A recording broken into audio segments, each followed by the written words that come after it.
Deep inside, you wanna cry. Dealt the wrong hand. You gotta find a way to survive. Hello, everybody. My name is Pamela Wood Garcia, and you are watching Social Hour. We are the finger on the pulse of social media. What we do is we take controversial picture and video posts and we highlight them through panel discussions and interviews. And today, the Social Squad is interviewing Dixon White. He is America's reformed, redneck, and anti-racist.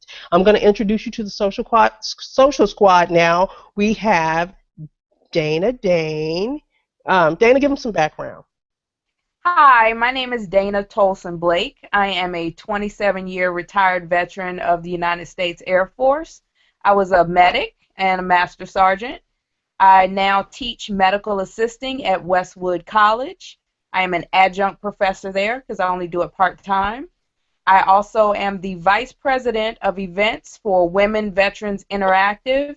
We are an organization that helps homeless and in-transition women at their point of need, and we've been doing so for about 5 years. I also am now a newly aspiring actress and print model. So that's me. All right, and then we have Hurricane Delane. Delane has all the elements for a good talk show right there inside her head. Give them some background, Delane. Hi, my name is Delane Rowland Warren. I am a nurse, a registered nurse. I've been nursing for 20 years. I am also owner and operator of TD Rowland Warren, LLC. We own and operate Higher Power Sober Living, where we provide residential housing for the addict in active recovery. They call me Hurricane Delane because I take a stance on controversial topics. I am open-minded, and I stand my ground. So that's me, Hurricane Delane. Love you, baby. And then we have Mommy V, Vivian Garcia. Vivian, give them some background, sis. Hi, I am Mommy V. No makeup on. I am a CEO and a co-founder of the Business Radio. I promote and play independent music from all around the world. I am a mother of 8. I am tribally enrolled from the Foss-Playaki tribe. I have a nonprofit organization called My Children's Castle, which is actually starting up this summer. And basically, I think with 8 kids, I'm pretty busy. So I'm glad that I'm able to join you girls tonight. Okay, my name is Ty, or Tyresha Hicks, and I am a community activist. I'm a part of several community organizations. I'm also the secretary of an African-centered school here in San Diego that my son attends. And yes, that's pretty much it. I'm a Black nationalist and just fight for the rights of oppressed people everywhere. All right on. Dixon White is our guest. Dixon, he is won accolades at the Tribeca Film Festival, an anti-racist, one of the sweetest people you'll ever meet. He's pretty famous for his I'm a Redneck and I Love America video. That's the video that he got accolades from the Tribeca Film Festival at. What I'm going to do right now is I am going to play the video that Dixon did. Dixon. Hey. Why don't you go ahead and introduce the video, give us some background on it and why you did it. Okay, first I want to say hi, everybody. Mm-hmm. Hey, Dixon. Hello. Hey. How are you? Hey. Very honored and humbled to be in the presence of 5 beautiful, beautiful ladies. So thank you for having me. Thank you, Dixon. Thank you. Thank you for being Thank you here. so much. My honor. My honor. Very flattered that you would have me on your show. So anyhow, Sorry about that. No. The video evolved from watching Elijah Hamilton, another white anti-racist who had done a video, and saw him do it, and I was like, it's so powerful.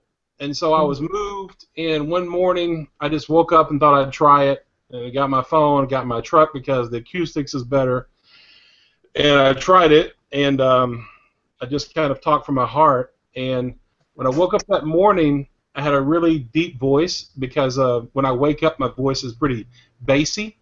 Mm-hmm. So my background is acting, and so not knowing that this video would go viral because I had no expectation. I thought the video would just get a couple of plays and a couple of comments. Mm-hmm. So I kind of in a character using a strong Southern accent. Mm-hmm. And then a few hours later, I did another video called White Fear and Greed, and that one also went viral. And combined, both those videos had about maybe 16 million views in all social media. So who knew? So anyhow, that's how it started. Okay, so now I'm going to play the video for you guys. This video is very controversial. I love it, and I just couldn't believe how awesome it was the first time I watched it. I had to watch it. The first time I saw it, I had to watch it about 5 times all the way through to actually make sure I was hearing what he was saying, because I thought that maybe I was hearing this man wrong. But and then to hear him speak in person, oh my gosh, he's such a great actor. I'm coming to you here in my truck today. I got a Ford F-150, and I like it. Yeah, I'm a redneck. I always have been, but as rednecks reformed, many years I was a racist. And I didn't like blacks. I used to call me N-word and whatnot. And now I come a point and realize there's some personal experiences. That white people are racist. Not all of them. But white culture is. Our white country is. Our nation is. Our American culture is full of white supremacy. And we live in a white supremacist culture that caters to white people. Everything from the media to education to art to culture to politics is whitewashed. What is not whitewashed? As far as the status quo, as far as the dominant culture, everything's whitewashed. This country was built for white people. And it's time us Americans, us white Americans, came to terms with that and realized we're benefiting from that. We created slavery. We created a culture and a system of white supremacy that has benefited us for 400 years. You think maybe it's about time we stop being lazy as white people and take some fucking responsibility? I can tell you as an ex-redneck, as an ex-racist, now I'm still a redneck. I boat, fish, hunt, whatever the fuck I want to do. I'll drink a beer. I eat too much pork, barbecue. You can tell looking at me. But my point is, and yeah, y'all can call me fat. I don't give a damn. I'm going to always have a lot of haters, I always have. But there's a new South, a new America. That's called white racial responsibility. And it's time we all took some, y'all. So let's take a little bit of white racial responsibility. Let's start by standing up against it. Let's recognize that in every American institution, education, financial, healthcare, justice, for God's sake, it's injustice, in the police departments, and our police officers, many of them. And when I talk, I'm not talking about all. I ain't saying all white people are bad. I'm saying we've got an evil called white supremacy in this damn culture. Stop being defensive. Get off your fucking ass and do something about it. Speak up. Don't ever listen. Don't ever ignore racism. If you hear something racist, fucking stand up as a white American. Take some fucking responsibility. It's the inaction that has always destroyed other peoples and other nations. It's the inaction. It's the indifference. It's that damn, oh, well, it'll take care of itself attitude. Oh, I don't see color. By God, you better fucking see color. If you don't see color, then how the fuck you gonna help it? How you gonna fix it? Our system sees color. Our culture sees color. We're indoctrinated to see colors. Don't tell me you can't fucking see color. Motherfucker, see color. See the black experience. See the brown experience. See what we did to Native Americans. See what colonization did. Look what the Crusades did. Get educated. Open a fucking book. Watch a fucking video. Watch Roots again. Watch Malcolm X. Do something. Think outside of the fucking white box. Black people live it every fucking day. Brown people live it every fucking day. Think beyond your own fucking experience. Think beyond your own self. Imagine the privileges that you have just because of your fucking skin. I ain't saying you ain't suffered. We all suffer. Stop being defensive. What I'm saying is that we get certain privileges. We're not harassed by the police. Okay? We're not denied a house loan or denied to live in a neighborhood. We're not uncomfortable living in rural America. I'm not uncomfortable living in rural America, but I tell you what, a lot of black people don't even want to fucking drive through where I live. Why? Racist. We're fucking racist. So I'm not saying white people are bad. Stop being defensive. I'm saying take some fucking responsibility. All people are equal. God made us that way. Well, let's knock this fucking supremacy out of our fucking country. So I'm just saying, white America, wake up. Look in the fucking racial mirror and look at what we have done. Look at how we benefit. And let's do something about it. Let's speak up. Let's vote. Let's create legislation and policies to fight against this shit. Let's make things fair and equal.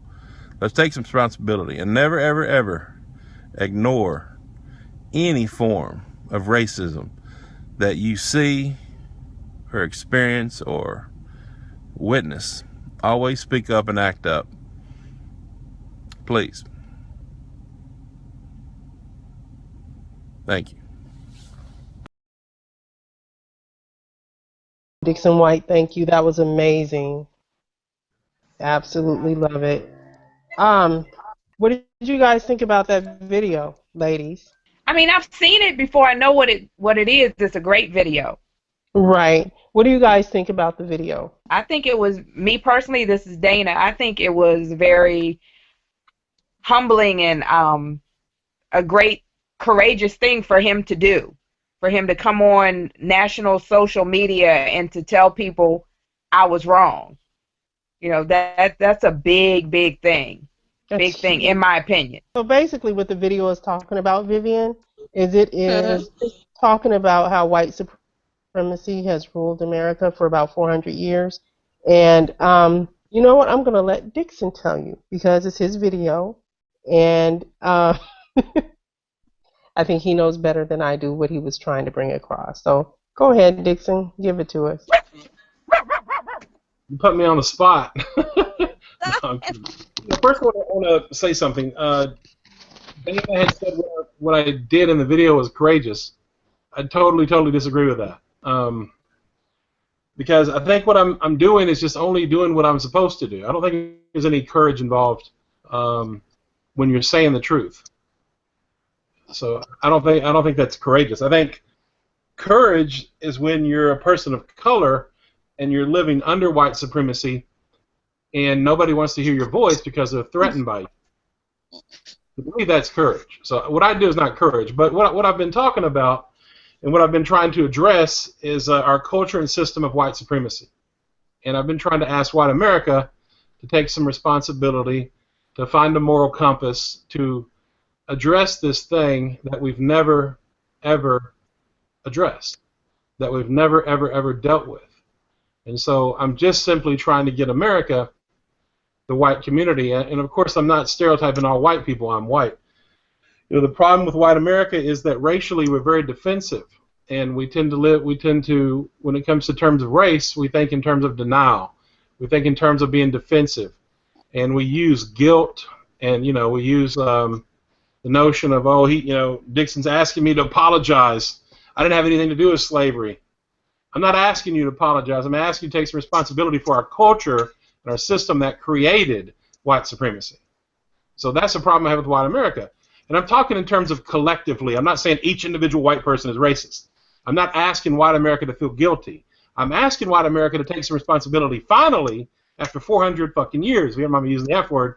But I'm just asking white America to take some responsibility, find a moral compass, and let's address it. If you have a cancer, you don't dismiss it. You don't ignore it. You acknowledge it. You diagnose it, and you fight it.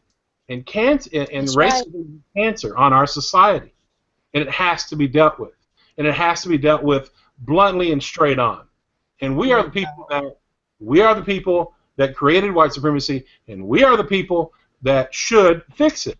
I don't think it's your responsibility as people of color to have to fix it. You can help me if you want to, but I think white America needs to racially grow up. Dixon, in what way do you feel like people of color can help you in your movement to get white people to take white racial responsibility? In what way can we clean racism up? Because it happens from both ends of the spectrum. So what do you think? And I mean, it does happen from both ends of the spectrum. Ours is a little more on the prejudice side because we've been mistreated for so long. And I guess, you know, yours would be more on the racist side and the supremacist side, is what I'm seeing. So what can we do collectively, you know, as a group, African American culture? What would you say from our end we could do? I think it's up to people of color. I think that it's white people's responsibility. I don't think that you have a responsibility, but I think that's y'all's decision. I don't think I can go up to black people and say, you know, help me, because we're the ones that created this mess. But your question was, what should people of color do? I think. So ask that question one more time, because my train of thought is getting lost. Okay, I was saying, you know, as people of color, what can we do to help you with your movement? Basically. I know what I was going to tell you. I have all these thoughts going through my head. But what I wanted to comment on is that you mentioned prejudice and people of color having prejudice, I guess, toward white people. Mm-hmm. Number one, we don't live under, nobody that I know of, especially white people. I don't know of anybody that lives under brown supremacy. I don't know of anybody that lives under black supremacy. I don't know of anybody that lives under Asian supremacy, not in this country, or indigenous supremacy. We don't live under these supremacies. And white America likes to project and deflect that we do live under some sort of black supremacy, but we don't. We don't live under indigenous supremacy. So white people have the privilege of not having to deal with supremacy, of not having to deal with racial oppression. So what we do live under, people of color live under, and what white culture created is something called white supremacy. So, and I know you know this, but I'm talking to the audience. I'm not teaching you about what you live it, so I understand that. But I'm talking to the audience when I'm saying this, is that, and particularly white people is the people that I talk to. I'm talking to my own people. But basically, we, people of color, live under white supremacy. White people do not live under black supremacy. This country was designed for white folks. And every institution in our country, obviously, particularly the justice system, which runs everything. Yeah, it's whitewashed. We have 2.2 million people in our prison system. We have something called the war on drugs. It started, I think, with President Nixon many, many, many years ago. The war on drugs has become basically just a code word for let's lock up people of color. Let's lock up let's control the black and brown population. It's like Jim Crow all over. So we have all of these injustices and these inequalities in our nation's institutions, and so it's systemic in our nation. So white people have the privilege of benefiting from that, and white people have the privilege of getting all these resources that people of color do not get. And so all I'm saying is, you know, it's time as white people that we start to acknowledge these things, and once you can acknowledge it, then you can begin to get into the reality of accepting it as truth. Then when you get into the reality of acknowledgement and acceptance, then you begin to act. You begin to address it. And that's what we as white people have never done. All we've done is deny it. All we've done is turn a deaf ear. And this is indoctrination from the very beginning. This is how slavery operated, was white people, you know, ignoring it, white people denying it, white people not wanting to see the full reality of what people of color had to endure. And so it's time that as a community, as a white community, that we collectively do something about it. Right. Okay, and the name of your movement is or your challenge is a White Racial Responsibility Challenge. And you speak a lot about white racial responsibility in the video. Everybody hears that. What is the White Racial Responsibility Challenge? Well, it's just simply what I've been talking about. But I guess if you ask what is white racial responsibility, there's some points to it that I try to tell white people that you might want to try to do. And basically what it looks like is number one, we have to come to a place of acknowledgement. We have to acknowledge the full reality of white supremacy and what that means in our society, and everything that I just said, how it affects people of color, how our institutions operate from a white supremacist point of view. So we have to be able to acknowledge it. We have to be able to see the reality of our white supremacist culture and system. Secondly, I recommend that if you can acknowledge it, then I recommend that we change the way that we view people of color. Let's view people of color outside of that white frame or that white supremacist lens. Let's look at people of color as humans, not as a stereotype, not as some white supremacist idea, as somebody that's beneath us. Because white supremacy has indoctrinated white people. They have conditioned us in the way that we think culturally, and conditioned us to think about people of color as inferior, and that's part of our culture. So as white people, we have to deal with that psychology and with that socialization and with that conditioning. So we have to change our mindset. We have to change our mentality. We actually have to work on ourselves. We have to get uncomfortable.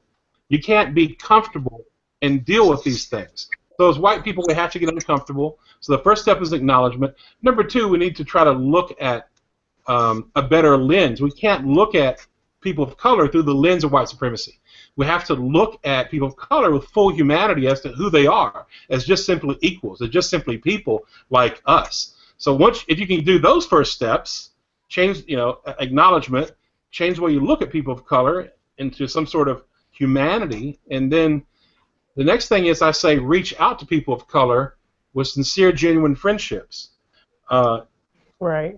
With the notion of learning. As white people, as people who are racially illiterate, collectively, I'm not saying every white person is ignorant racially. We're all different. We're all individuals. You're definitely not racially illiterate. We're all different. So I'm not stereotyping white people, but I'm talking in terms of collective. I'm talking in terms of what white racial responsibility looks like. So the third thing would be to reach out to people of color with sincere friendships in the interest of learning and listening to people of color. As white people, we have to learn to racially be the student and allow people of color to be our teachers, because we do not have the full reality of what it means to live under white supremacy.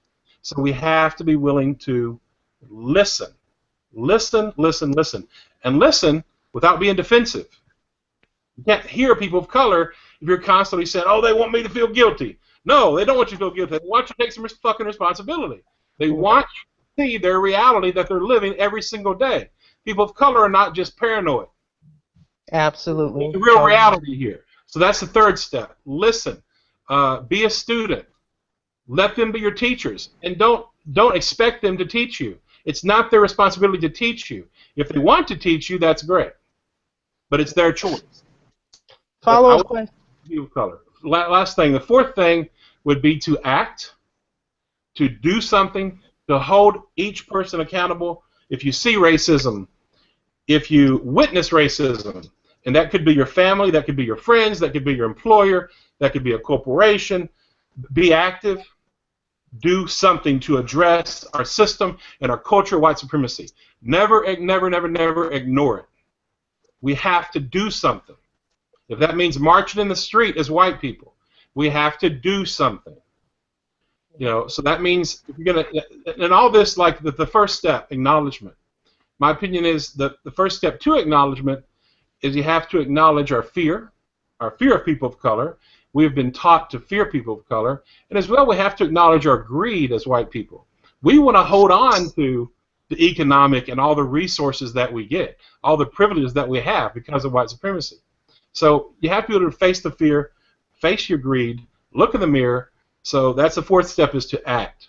And the last step, the fifth step, would just be to pass it on. And I think one of the most important things is to pass it on to our children. If we really want to change our white culture and to get out of our system and our culture and our mentality of white supremacy, because this disease was put on us. And if we really want to do some healing racially, we've got to teach our children. And you've got to start at a young age, because our society is teaching them through the media, through their friends, through every single thing that happens. They're being taught white supremacy. They're being indoctrinated. They're being conditioned socially. So that's the fifth thing, is to pass it on. Pass it on to your friends. Pass it on to your family. Pass it on to your coworkers. But I really believe there's an opportunity, even in the educational system, if we could simply, in our educational system, teach the truth. Teach the real history of what actually happened, the real history of what actually happened to indigenous people, to slavery, during Jim Crow, all the racist laws that this country passed to oppress Native Americans, to oppress indigenous people, to oppress even the Japanese, 100,000 concentration camps. But the reality of our imperialism, the reality of colonialism, the reality of crusades, the reality of lynchings, the reality of Jim Crow and what that really meant. Emmett Till, let's talk about Emmett Till more. Let's talk about all the people that suffered throughout history. Let's talk about what we did. You know, the victors write history. They always have. Absolutely. Yes. And that's exactly what has happened in our nation, is they have written history. So now we need the reality and the truth about our history. So if we could just simply teach our kids one thing, anti-racism. Every single 8-year-old, like Jane Elliott has a program where she teaches the blue eye, brown eye experiment. That's something that works, that teaches children about racism and helps them to understand what it means to be discriminated against. But if we could just simply teach every single kid the truth, you know, racism 101, just teach the reality. So pass it on is the last thing. Wonderful. Follow-up question on you, Dana Tolson Blake. Where you at? Oh, hold on one second. Here she comes. Hold on, I'm coming. I'm trying to get back to it. I had a technical difficulty. Can you hear me, though? Yeah, we can. So you can start to follow. Well, as long as you can hear me, I can give this question. You don't have to see my face. Okay. What was the catalyst? What was the thing that you were just sitting there one day thinking about that made you decide, I need to go put this information out there to people? People need to know that some of us have sat around and thought about this and say, this isn't right, and somebody needs to speak up about it. What made you decide that it needed to be you that needed to do this? I think we all need to do it, not just me. All white folks need to do it. All white folks need to speak the truth, find the courage. I understand, but what made you think you needed to do it? Yeah, it was a gradual process. I think the very first anti-racist thing I actually did was I made a film called The New Black Panther Party, where I found the courage as a young man. Well, I guess I was about, I don't know how old I was, about 10 years ago, so I was about 36, maybe 37. I don't know. I think I was about 37. So anyhow, I'm in film school, and I got to make a documentary, and I wanted it to be meaningful. So I found out the national spokesperson, the New Black Panther Party, happened to live in Savannah, Georgia. So it took me a lot of courage to reach out to this brother, because I didn't know what to expect. I didn't know anything about the New Black Panther Party, but I'd read all these negative things about this guy. His name is Yusuf Shabazz, and in the media they'd said that he was a racist and a black supremacist, and they had accused him of so many things, but he had never really been able to tell his side of the story. So I reached out to him, which, to be honest with you, was pretty scary for me, because at that time I knew nothing about black nationalists or the Nation of Islam or the New Black Panther Party. But anyhow, he was very gracious, and he let me interview him. I made a video that I never really put in a film festival or anything, but it's called, and it's on YouTube. It's called The New Black Panther Party, Love or Hate. Yeah, but anyhow, so I had this interview, and it turned out to be really good. That's the first anti-racist thing that I guess that I did about 10 years ago, and then after that, I just kind of started, studying and learning for the last 10 years, just trying to grow. And then I just accidentally did the videos, and they went viral. And so here I am, and my whole world has been turned upside down within 3 months because of these damn viral videos. But see, if it wasn't for the viral videos, you wouldn't be sitting here with us. That's right. That's yeah. Right. Next question, Dixon, is do you ever plan to run for a political office? If so, which one would you want to? What political office would you want to serve in? I'm just a regular guy who's been doing the same thing for the last 10 years, working, paying the rent, and studying anti-racism things part-time on the side. So I know nothing about running for political office, so couldn't tell you. If you ran, I know about 1 billion people who would vote for you. I don't know why. I think honestly what we need is more people of color, not more white people. But well, I think that we need more human beings with a heart like yours. Honestly, there you go. That's what we need. But believe me, there's people of color with bigger hearts and bigger, better voices too that are not being heard that need to be heard. I agree there. Not so much on the better part, but not being heard. We all. There's a guy I want to talk about, Theo Wilson. If you guys, whoever the audience is listening, look up Theo Wilson and watch his videos. Mm-hmm. He did a video. He's a black guy who did a video about racism. And he broke it down like I've never seen. It was amazing. Look up Theo Wilson. He's a black guy who needs his voice lifted up. Theo Wilson. Yeah. Will do. What stands out about him to you? Oh, his message. He's brilliant. He's so articulate. He's so eloquent. And women love him. He's amazingly good looking. So women are like, I don't get that kind of attention. You go look him up now. But women are That's what I'm saying. No, seriously, women are like, Wilson. One. But he's brilliant. Absolutely brilliant. Okay. All right. And then the next question.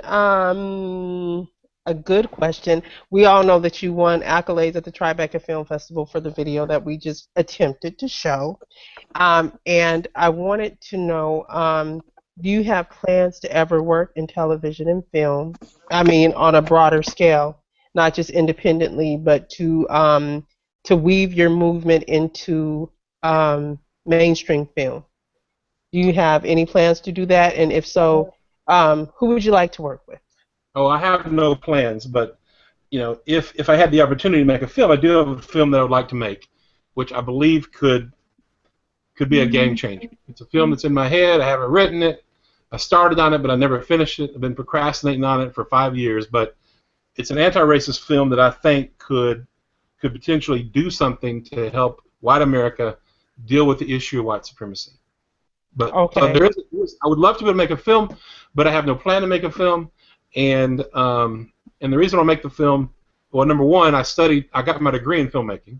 Mm-hmm. So it's something that I've always loved is movies and filmmaking my whole entire life. The only time, to be honest with you, I've ever lost weight was after I saw Rocky in 4th grade.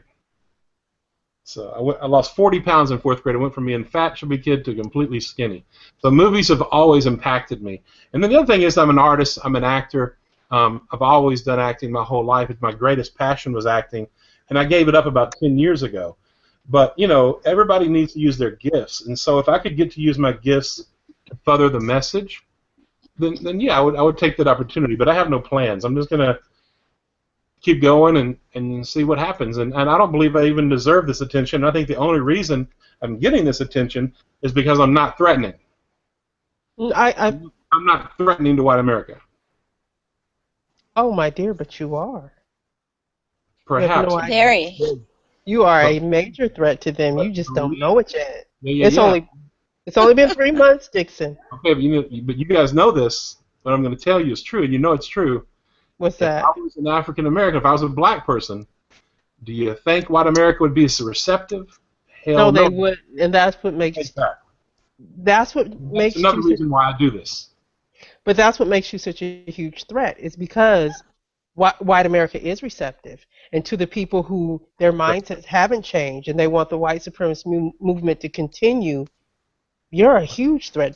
You are a major threat to them. The bad thing about it is that there are guys out there with bigger balls than me. There are guys out there that are more courageous than me, with better voices, with better minds, that understand white supremacy better than I do, that are people of color that nobody will listen to just simply because white America is threatened by them.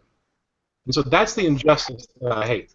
And so I'm But here to see, have all Mr. this. That's why I said you were courageous. I said you were courageous because you're an ordinary citizen, an ordinary person who felt it upon himself that he needed to go out and tell the truth. And a lot of times people can't handle the truth. In the words of Jack Nicholson, you Right, can't handle the truth. A right, lot of people can't handle it. And you gave it to them. You dished it out in a huge serving spoonful, and they were able to listen to it. And a lot of people aren't going to appreciate that. So, yes, that's a courageous do to step out on faith and tell the truth. right. But yeah, that's another reason I do this. Is just simply trying to fix the problem of white supremacy so that all voices can be lifted up and heard the way they should be. But Exactly. Amen to that. Follow up on you, Delane. Ah, she has left the building. All right, so we're going to move on to the next question. Can I Um, ask a question? yeah, sure. Ty has her own question that she wants to ask. We can't see I know, Ty. I know you can't see me, but I'm still here. So first, I want to say thank you so much, Dixon, for joining the show. Um, I really appreciated hearing uh, this outlook from someone who looks like you, Thank you. because you know too often we see the complete polar opposite. Um, so Dave Chappelle has a segment on his show called Ask a Black Guy, and I want to take this opportunity to ask a white guy. Okay, so I want to ask you a question. My question is, why is it that, and I understand how white supremacy works, but why is it that black people all over the world, in any part of the world, at any given time, are the most despised and rejected people? The darker you are, the worse you have it. So I just kind of wanted to know that. And then the second question that I had was, um, why is it that when black people assert themselves, we're seen as being threatening? You know, every human being has the right to assert themselves, to stand up and say, you know what, I'm not going to take this treatment from anybody. But however, when we do it, or even if we point out injustice, it's taken to the ultimate extreme. It's a race war. It's we hate whitey. It's, you know, all these different negative connotations. So I just wanted to get your perspective on those two things. Well, obviously you guys know the answer, but as I'll tell you my answer. I want to talk about the second one first. White America is threatened by people of color because we've been trained to. That's who we are, and this is something that's historical. It's kind of like karma. It's kind of like, and that's why I talk a lot about white fear. It's either consciously or unconsciously, white folks know that we did a dirty deed. We know what we did to people of color. We know what we did to black people. We know that most of us know that there in the Americas there were hundreds of millions of indigenous people that were murdered or killed because of us. So we know what we've done. We know that we have been racially narcissistic in the way that we treat people of color. We know that we have received resources that we did not deserve. We know that we have raped, murdered, and basically we know that there was a black Holocaust. We know that there was an indigenous Holocaust. We know this either consciously or subconsciously. So I think we're worried about karma. I think we're worried about retribution, and I think that we were taught that from day one, and it's always been that way. Since we went over and enslaved black people and put our hands on them and brought them over here in ships and enslaved them, we knew exactly that we had in our minds that we don't want this to happen to us. We don't want this to backfire because we've done this dirty deed. So we've always been concentrated on controlling black people. And that's the mentality of too many white folks, and that's the mentality collectively. So that's why this disease of white supremacy has to be addressed so that we can evolve as a species, so that we can heal as a country, because white supremacy is global, like you mentioned. So we have to come out of this tradition of white supremacy and this fear of black people, and this fear of if black people were going to do anything to white people, they would have already done it. I agree. They would have done it a long time ago. So it's this crazy tradition of fear that we have, and it's irrational, and that's why it's not fair. And that's why black people need to be heard. And so that's why, as long as I'm doing this, I'm going to be trying to promote black voices and trying to get them heard, because they understand this a hell of a lot better than I do because they live it. Yeah, but it's good to get your perspective. Well, hey, the sad thing is that right now white people don't want to hear nobody else but white people talk about it. It seems that way. I mean, I'm not as threatening because I'm white. I did a video that I never showed. And a black guy came up with the idea. We did a little video as an experiment. We never released it. But the video was me beside him and him talking about race, and I would translate what he was saying so that white America could receive it. And he would say, whatever he would say, and I would just be beside him and just basically repeat it verbatim. Mm-hmm. Exactly what he said. And that was the video. And I was just there just so people would receive it because I'm a white person. Follow-up question. That's really good. That's crazy. Comedy, but it's reality. It is. It really is. Delane, next question on you, sis. The first question. What was your first question? I'm sorry, Tyler. Oh, we didn't finish with Tyre. I'm sorry, Delane. We didn't finish with Tyresha. The first question was, why is it that we're hated so much all over the world? And we're treated, well, the darker you are, the worse you're treated. Because these white elitists, these white Europeans, centuries ago invented white supremacy, invented racism. Before those guys created it, there was no such thing as white supremacy. It didn't exist. So they set out with a plan. They had muskets, they had smallpox, they had ships, and they had the means to make slavery happen. They had the means to make imperialism and colonial, and basically steal every resource all over the world and give it to Europeans and give it to white people. So they had the means to do that, and they knew that.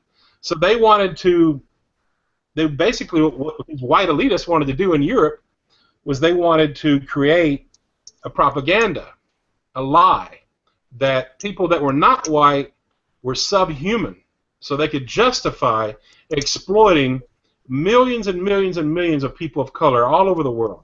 And that is exactly what they did. And they sold this lie to the masses of white people and the masses of Europeans. And we ate it up like chocolate cake. We ate it up, and we're still eating it up.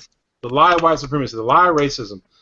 So that's the reason. And for some reason, I guess that, and they actually wrote it out. It was an actual plan. I mean, historically, they actually set out and created this propaganda, and they gave it to the masses, and the masses bought into it, and we always have. So basically, yeah. But I'm sorry, I didn't mean to cut you off. So basically, what you're saying is that the reason why white America or white supremacists in the beginning, the reason why the darker a person was, the worse they got treated was because of the propaganda that people of color were subhuman, and the darker they were, the more subhuman they were. Well, I don't know if that was specifically written. I haven't read the documents that were made, but for some reason it played out that way. That white on top, black on bottom. Okay. For some reason that was kind of the part of the propaganda and part of the way it played out culturally in Europeans and in white culture. So that's just the way it is. That's part of our country, and that's part of our history, and that's part of white America. Yeah, kind of like food chain type stuff. Yeah, Like, it's just propaganda. It's all a big lie that the masses. So we have white people that are walking around with these lies, this ignorance that are being manipulated, and so you have poor white people that vote against black people because of white supremacy, against policies that would actually help them. So they wind up oppressing their own. Their I've own. seen that. Well, yeah, it's just so the whole thing is crazy. So we're all being manipulated by white elites, all of us. Okay, I next appreciate question on. I'm sorry, Ty. Oh no, I was saying I appreciate his honesty. Thank you. Thank Yeah. you for the great question. Next question on you, Delane.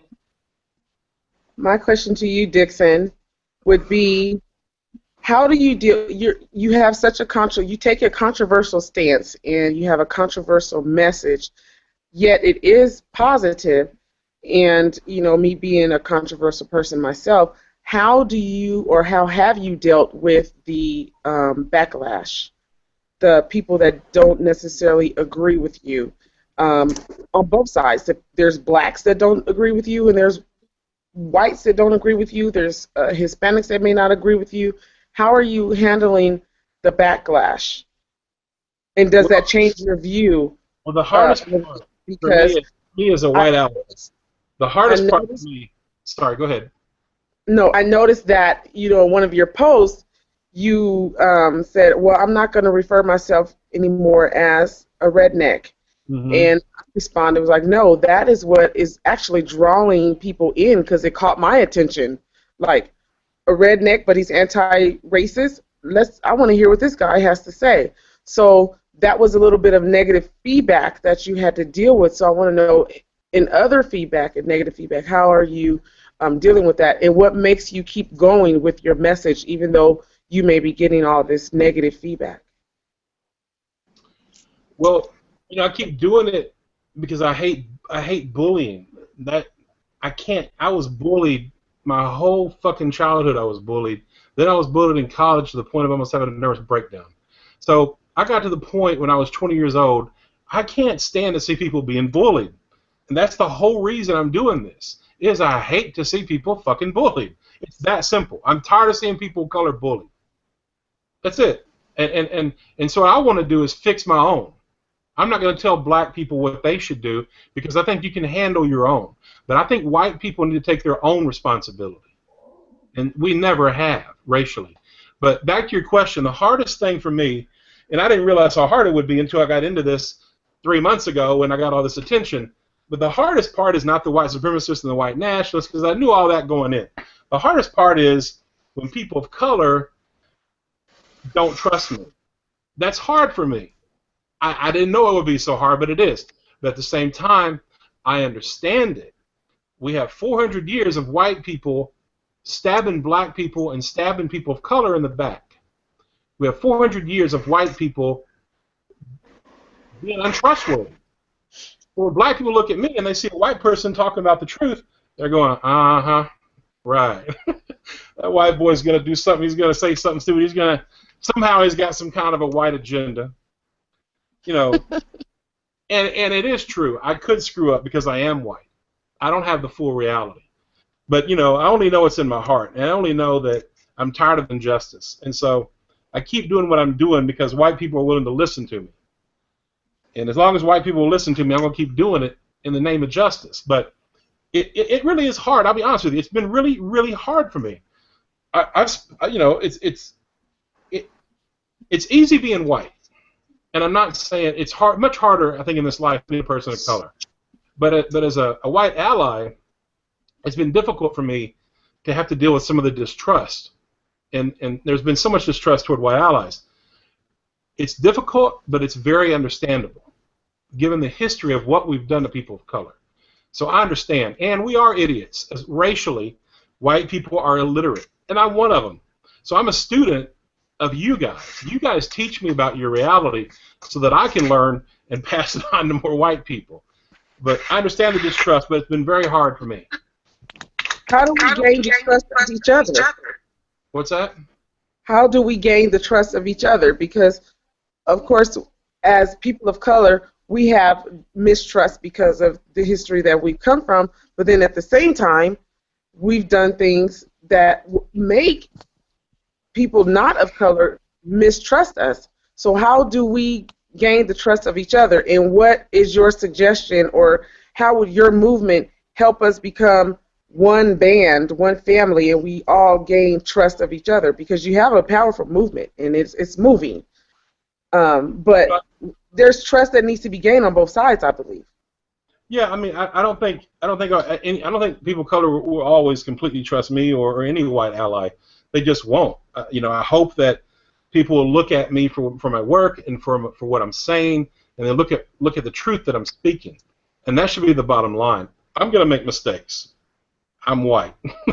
I'm gonna screw something up, and I'll listen to you guys. I'll let you guys, and I will listen, and I invite criticism. What I don't appreciate is allies, white or black or indigenous, allies that try to take out other allies, regardless of what color they are. But what I don't appreciate is allies that literally try to assassinate other allies. And there are allies out there in this fight, soldiers, that instead of pointing the finger at white supremacists, they're pointing the finger at other allies. And they spend more of their energy trying to kill allies than they do actually fighting for white supremacy. So I've seen that. And I've seen it happen to other allies, and not just white ones. I've seen it happen in the whole thing, all this infighting and this competition between allies. And that to me, that's not very healthy, because when you destroy an ally, you've destroyed a movement. And so what you've done is you have empowered the oppressors. You have empowered white supremacists. So we need solidarity, like you said. We don't need to be fighting. White people need a lot of criticism. I agree. But if you're doing good work, I don't think you should be taking white allies out or taking any ally out of any color. Because as long as we're doing good work and we're in the fight and we're legitimately fighting, that's precious. Because this movement is precious. This is life. This is why I'm intense about this. Because as you guys know, we're dealing with human life. This is not just a concept. This is life or death. We've seen the police lynch people, unarmed black people in the streets. This is life or death. So this work is important, and it should be taken extremely importantly. It shouldn't be just, oh well, he didn't do this right, he did that right. Let's take him out. That doesn't make sense to me, because you're working for the opposition. Right. I have a question. Speaking of allies, what do you think about the Rachel chick with the NAACP, the one who Oh God. the white lady who dressed up like a black lady every day, and I have two. That question has two parts. What do you think of the way she started out, and do you think that she actually experienced racism from white people as a black woman, imitating a black woman? Do you think that she could get the full experience? And I asked you this earlier, and I have to ask it again, Dixon. You don't have to answer me if you don't want to, but what do you think of the word transracial? I think more importantly, I think what y'all think is more important, because y'all are people of color. I'm white. But I would like to hear what y'all think about that question about her. Oh gosh, I'm shocked and appalled. How dare she take my ancestors' blood? My daughter was supposed to be on the show with me tonight just to address this, and I feel the same way my daughter does. How dare somebody take my ancestors' blood and their struggle and their plight and apply it to something that's not real? My plight is real. Every day I wake up as a black woman and I go out and I work hard. My husband was shot 25 times in front of my home. You know what I mean? So I really do. Terrible. I mean, I really do understand the plight. I really do live the plight of a black woman. And I'm educated, and I come from educated parents. And I mean, my father is an accountant and a real estate broker. My mother's a nurse. So I come from, middle class people. And but the plight is still there. The struggle is still there. The black is still there. It doesn't go away. It doesn't wash off because you have a job or you have decent income. You have to struggle and fight for that every day. I've watched my mother struggle. I've watched my father cry, come in the house crying because somebody offended him with racial slurs, and he had to get into a fight, and he didn't understand why. You know, somebody could just dislike him because he was black. So yes, how dare she take our blood and our struggle and smear it all over herself like you know, like she really understands it. She probably does get some of it now if she was if she was posing as a black woman. She probably did get some. She probably got a few stripes, a few racist stripes, but nothing in comparison to what we've experienced from birth on. And transracial, black is not just a state of mind; it is a state of being. It really is offensive, no matter how you look at it. What say you, Dana Dane? Well, Word. well, part of me is upset only because of the fact that I'm as light as she is. She's probably darker than I am, Girl, which yes. which probably makes it people now look at people like me and members of my family who are light, bright, damn near, so to speak, and think we really black or are we playing black? Mm-hmm. And I'm like, we are, but because of her and because of what she's done and how she went about doing it, it gives distrust or disbelief to people who are very light skinned now. Is they'll be looking at you like, are you really? And a lot of things that she did, she could have done as a white woman. She still could have fought for social justice. She still could have been president of the NAACP in Washington as a white woman. You don't Yeah. have to be black to join the NAACP. But Yes. a lot of things that she's done to me, sometimes maybe she took something away from a truly deserving, naturally black person because she received that full ride scholarship to Howard University as a black woman when she was not. Mm-hmm. Those are some of the things that bother me about it. Not the fact that she fights for social injustice and whatnot. You can do that as a white person. You don't have to be black to do that. So she didn't have to go that extra step, is what I'm saying. What say you, Delane? How do you feel about it, Hurricane? The way I feel about it is a hot damn mess. It's like, I mean, really, it's a hot damn mess. Why put on, to me, it's modern day blackface. And I think it was a mockery and an, a kind of play on us and kind of like throwing us shade, like, haha, let me infiltrate you, because they've already infiltrated us for all the years that we've been, you know, oppressed. And then here she comes. Now let me come in here and pretend to be y'all so I can take over what y'all doing, and nobody's gonna catch me, just like nobody catches what you know, some white people do to us today. I think it was a slap in our face. I think that if she really was for the movement of racial equality, as I should say, because it's not just about black people, national advancement of colored people. I mean, we're not the only colored people.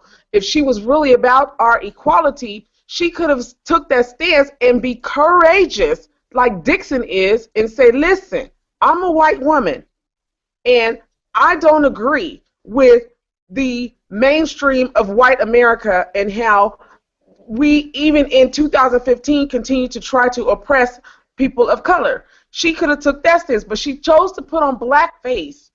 And her parents, I applaud her parents, because some people say, oh, her parents outed her. Her parents shamed her. No, I think her parents did the right thing and said, girl, you better quit lying because you full of shit, basically. What the hell? This ain't cool. Basically. And so that's how I feel about it. Like, no, she didn't have to take the stance that she didn't have to do what she did. I find it a mockery. And then when I see the pictures of her with the, you know, the poetic justice braids and knowing you full on white and what you doing, like, for real, it's like I'm just appalled. I'm really, really, really appalled. I would have more respect for her if she said, I am a white woman. And like Dixon, I'm a white woman or a white man, and I stand with you in solidarity I'm not going to imitate you. I'm not going to infiltrate you. And then she takes office of one of the prominent, Upper organizations in the echelon. nation. Yep. And that could have gone to somebody, that really, really, truly lived our struggle, lived our life, even if she was mixed, black and white, Asian, whatever. You know what It I'm could have saying? gone to her if she was white, if she was still making the same accomplishments. She could, but she completely went into it a lie. Like, really, girl? Bye. Is that it, Felicia? Yeah, Bye, Felicia. Girl. Yeah, bye, Felicia. Excuse me, I don't mean to Bye, interrupt. I'm Felicia. sitting here waiting Bye, Rachel. patiently. Just Mr. about to ask Dixon, you, Vivian, what's your perspective yeah, on Mr. Rachel? Dixon, because I have things I gotta do. But I really, really appreciate having this opportunity to sit here in front of you. You just said not too long ago that you don't know why it's you. And I believe that God has a purpose for everything and everyone. And I believe that is why we are sitting here with you, in front of you, and talking to you about all these issues. I appreciate all the steps that you named, and I can relate. I am Indian. I am Bosco Yaqui tribe. I am Mexican. I am black. I am Cuban. I am French. I am Chinese. I'm a mutt, and I have children who are mixed. Their fathers are all African American. Yes, there's 5 baby daddies. And one of the things that you mentioned, and it was actually the last point, where it's up to us to educate our children. With everything that's going on, I have 8 children. I'm getting ready to have my 5th child graduate high school on the 26th. For a single mother, I pat myself on the back. Now, one of the things you mentioned about teaching our children and educating, on the way to school every morning, we can listen to the local radio. We could listen to Chris Brown. We could listen to Wiz Khalifa. We could listen to all of that. But we listen to the Beatles. We listen to John Lennon. And my kids ask questions about peace. What they like to hear that song, John Lennon. Let's what is it? Let's make, what is it called? Let's make peace a chance. Let's give peace a chance. They love that song. They want to listen to it. They want to understand it. So I have to go out of my way, and teach them who John Lennon is, who the Beatles were, who Paul McCartney is, what their message was, what they stood for, what they still stand for, even until this day. So I really appreciate you being here and doing what you do. I have many questions for you. One of them is, what is something in your childhood that led you to understand the right from wrong? Because somewhere down the line growing up, we know right from wrong. We know what's right. We know what's wrong. Somewhere in your childhood, you had to have caught something. You knew you saw something wrong. You knew that down along the road that was going to be trouble. You knew that that was hurtful. You knew that something had to be done. And I'm glad that you became the man that you are today, to go ahead and stand up and actually put yourself out there. It's just, if for me, putting myself out here, I don't have my hair done. I ain't got no makeup on. I don't have. Everybody knows, Mommy V don't come out here with no makeup, no lipstick, and no heels on. But I know that this is a very important subject, and I'm part of a very important team to sit here and have you here.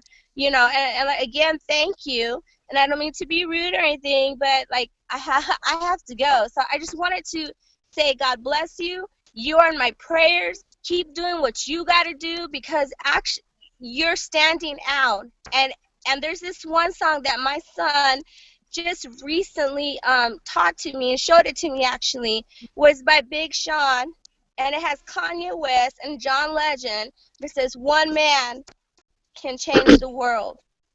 And you know what? I dedicate that to you. You get a chance to when you get off and listen to it, listen to that, because you know what? That's you. That's you. You're making a change right now. And I believe that I'm here for a reason. I'm a mother for a reason. I've had 8 children for a reason. I do what I do in this community as much as I can. I work with musicians, I work with independent artists, and I work with major artists. And it thrills me to be able to give that person that opportunity to put them out there and share their passion and have a part of their journey and their careers. And you know what? By being here with you right now and seeing your face, and I know you can't see my face too well, but I thank you for being on here with us and letting us be a part of your journey and your passion. And I share your passion. You know, my children are black, and I'm Mexican. Some of my children know Spanish, some of them don't. You know, they surprise the heck out of people.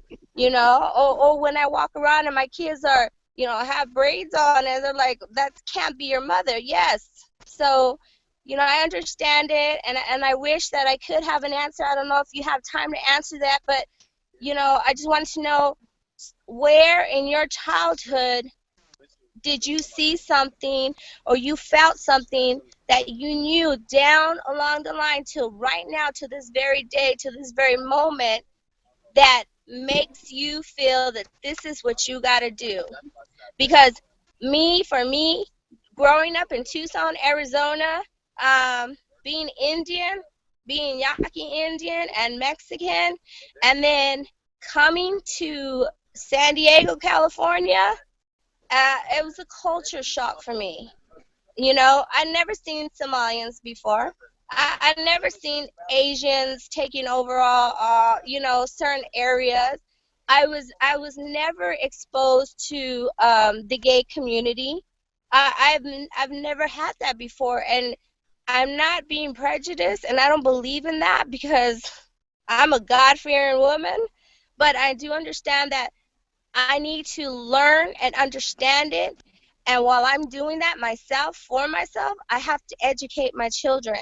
So that's the only question I have for you is, was there something in your childhood that you saw, that you experienced, that led you, that maybe because you didn't, I don't believe, and I'm not putting you down, I don't believe that you just said, okay, one of these days I'm just going to be, you know, I'm going to be doing this. I'm going to go against this. I believe that it's a seed that was planted somewhere, and it's grown along the years, and here we are with you now. Wow. Well, thank you. Yeah, I want to talk about that because that's probably the most asked question about why I went from being a racist to an anti-racist. But I have to say, you're the amazing person. You're the amazing woman, not me. You're the one with the courage, living every day, raising your 8 kids. It's beautiful. Thank you. You're welcome. Thank you. Wow. I want to personally commend you for basically taking a stand, because you're going to be the most unpopular, but at the same time popular guy in the nation at the same time, because you are the reformed racist. You were, you know, you grew up in the South and you were raised to be racist. However, you went against the grain, and you're still going against the grain. And I want to commend you for your courage. I mean, we talk about a lot of courage. I mean, we're not going to talk about the whole Caitlyn Jenner thing and all that, but you know, courage comes in different forms and in many colors and fashions. And I want to personally thank you for being courageous in your movement. And it's not going to be an easy movement. You're going to have people that are just going to come against you and beat you on the head. And you know, back in the day when they used to say you, can I say the N word? The N lover, N lover. They might coin Nigger lover. Yeah, that part, the nigger lover. Mm-hmm. Nigger lover. But yet you stand your ground, and you are standing your ground. And I want to say that I appreciate you for standing your ground, and you are so knowledgeable in intelligent even in our culture. You have taken the time to verse yourself in our culture to be able to take a stand and be voiceful and be a voice for us when you're not even of us. So I commend you and I thank you and I applaud you and I respect you totally. Thank you, Okay. guys. Dixon, I have Word. some really quick questions that I have to ask you. Really quick because we are on our way out. It's almost 8:30. So I have to say thank you to her real quick. Yeah, I was going to say, Yeah. go ahead. Number one, that's way too much praise from everybody. I don't deserve it. You do. Way too much. Honest to God. Please, I'm white. You're black. You're living it. So that's all I want to say. I'm just doing I'm only doing what I'm supposed to do. Thank you, though. I appreciate You know what? I really You know what, appreciate the Dave? encouragement. Before you get started, Pam, I know you keep saying there's too much praise and all of this, and I'm white and you're black. Let me just say something to you that I tell to my students every single day. We live in a pluralistic society. Pluralistic is multiple people of multiple cultures, of multiple traditions, of multiple backgrounds. I call it the stew pot because when you make stew, you have multiple ingredients in that stew. If you take something out of that stew, it doesn't taste right. We need all of the ingredients in there to make the stew taste right. Gumbo. So for you to do what you did is basically to tell people, do the right thing, be the right people, and let everybody shine the way they need to shine. Because if you don't let an onion shine in its own right, then it's not going to taste right. If you don't let the carrots shine in their own nutrients, they don't taste right. Yeah. So everybody needs to have their moment in the sun, and everybody needs to let everybody have their moment in the sun. By degrading them, you degrade yourself. When you point at someone, four fingers point right back at you. Black people made this country. They brought us over here. We built it. So we are not inferior. We are not. We know we're not. Deep down inside, we know we're not. And we don't have to put up with that. So for you to come out and say, I used to be this way, but now I'm not because I had enlightenment. I was able to see clearly. I took the rose-colored glasses off and saw things for what they were. For you to tell people that I have the courage to say this and I don't care what you think, to do it on social media, I applaud you. I said it in the beginning. You were courageous. I will say it again and again and again. No matter what you say, you were very courageous to do what you did. Thank you.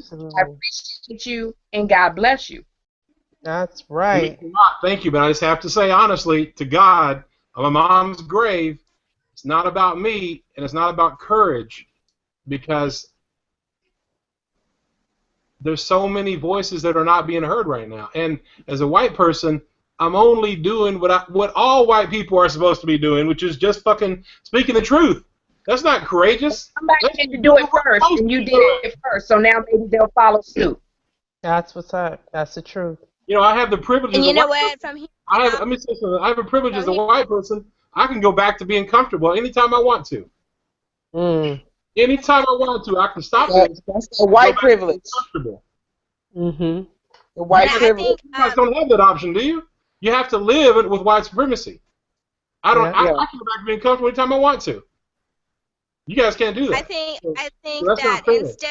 instead of just hearing out that we're white, we're black, we're Mexican, we're Indian, you know what? When it all boils down to it, we're just all human. Yeah, That's it. absolutely. We're just all human, and we're God's children, and we just gotta find a way.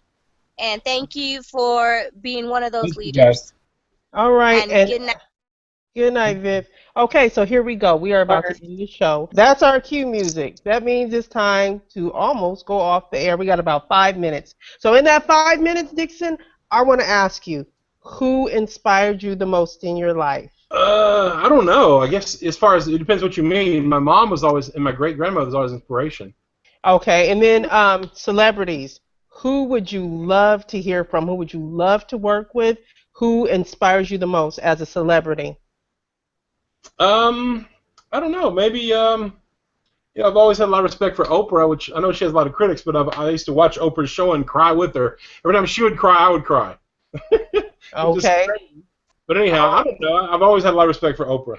Okay, and now I'm about to name some names. You tell me what you think. Maya Angelou.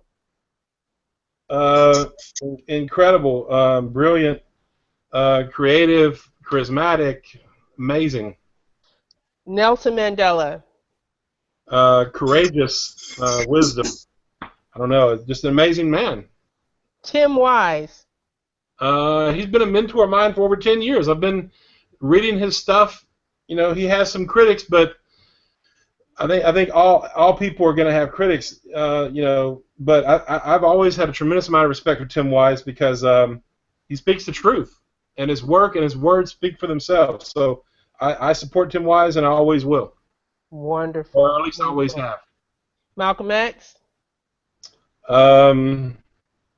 Somebody who I learned a lot from, just reading about his autobiography early on, and just another justice fighter that, you know, I learned from. Dave Chappelle. My hero. Satire is something I would love to get into. Really? Satire, and I love it. It's a powerful form in social and racial justice fighting, and Dave Chappelle is brilliant at it. He is. He absolutely is. Okay, and then two gentlemen that I want you to know we saw that they were watching your videos, Tyrese Gibson and DL Hughley. So be on the lookout for those guys. I think that they're going to be wanting to shake hands with you pretty soon. They really showed a lot of respect for you on social media. I saw some posts on Facebook. Very humbled and very honored. She had a question. Right. You got a second? I want to answer your question real quick. But 2 words about the question about why I was able to get out of it was 2 words was suffering and then empathy. I think we learned empathy through suffering, and that's why I made the change. I had to suffer in order to find empathy for other people. Right on. All right, Dixon, I want to thank you for being on Social Hour. We appreciate your time, your energy, and all of your efforts out in the communities of America. You are reaching millions of people every day with your message, and I will be sure to continue to promote the White Racial Responsibility Challenge. And you can go to YouTube, everybody, and check out. If you search White Racial Responsibility, you will see people actually taking Dixon's challenge and making moves in their lives to take some responsibility and to end white supremacy in America. And Social Hour in no way, shape, or form is a black or pro-black or racist show. We are a pro-human show. We roll with the human movement, okay? We're for everybody. With that said, we're going to bid you guys good night. Pro Peace, Sunken Sounds, thank you for the music. Good night, everybody. Good night. Deep inside, you want to cry. Dealt the wrong hand.